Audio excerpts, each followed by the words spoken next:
Sino nga ba ang pinakamalakas na content creator dito sa Pilipinas sa larangan ng 1v1?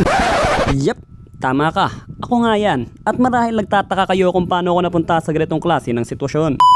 Isa lang itong normal na araw para kay Tripping Set sa kanyang 13 days nang bigla siyang ayayin ni Fuego ng custom para labanan ng 1v1 si Franca. Bakit niya ito ginawa? Para malaman kung sino nga ba sa lahat ng content creator ang pinakamalakas. At sinimulan niya ang paghahanap mula sa lugar kung saan siya pinanganak, sa Cavite.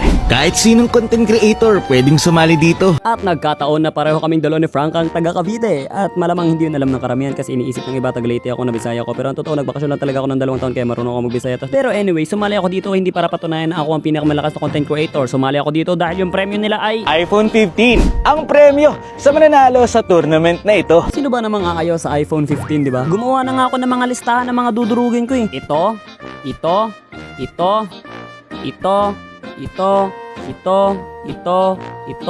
Yan, yung mga yan.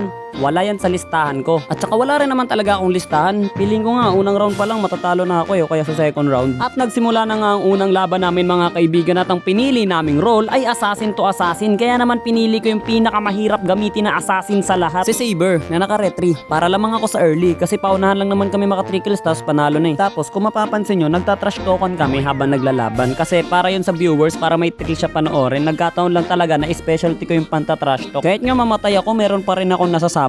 Baka kasi isipin nyo, inaaway ko talaga si Franca. Hindi, bati kami niyan pagkatapos. Chamba! First dot. Chamba! Ayun. Ang mga malalakas, Wala kasi nagbibigay yan maglaro. ng partida. Mabas ka! Nag-second na! Kabado! Ang sarap ng kopi ko!